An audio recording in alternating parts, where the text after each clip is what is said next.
Bahor faslida ko'pchilikda aksirish, yo'tal, ko'z qichishishi kabi allergik holatlar uchraydi.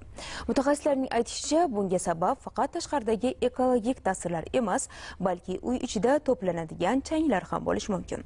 Bunday holatlarda esa xona havosini tozalashga yordam beradigan zamonaviy texnologiyalarga talab ortadi. Shulardan biri Roboklin. Uning qulayliklari haqida hozirgi lavhamizda so'z boradi. Roboklin texnikasi oddiy chang yutgichlardan farqli ravishda bir nechta funksiyalarni o'z ichiga oladi. Qurilma suv yordamida havodagi chang va boshqa zararli zarrachalarni tortib oladi. Bundan tashqari havoni ionlashtiradi va xonaga yoqimli hid tarqatadi. Shu bilan birgalikda gilamlar, yumshoq mebellar, matras va yostiqlarni chuqur tozalash imkoniyatiga ham ega. Roboklin texnikasi 2006-yildan beri O'zbekistonda sotish bilan shug'ullanib kelamiz.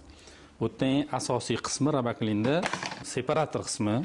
Bu birinchi qiladigan asosiy qismi. Kunduz kuni quyosh nurida changlar ko'ramiz, o'sha changlarni yutib, uyimizga to'rtta tarafdan toza havo chiqarib beradi. Yumshoq mebellarni, gilamlarimizni turgan joyda yuvib, quritib ham beradi. O'zbekistonda Toshkentdan tashqari yana 11 ta viloyatda filiali bor. 3 yil kafolati bor. Undan tashqari mahsulotga 10 yil servis xizmat ko'rsatiladi. Mutaxassislarning ta'kidlashicha, ayniqsa bahor mavsumida uy havosining tozaligiga e'tibor qaratish allergiya xavfini kamaytirishda muhim omillardan biri. Roboklin kabi zamonaviy texnologiyalar esa bu borada amaliy ko'makchidir.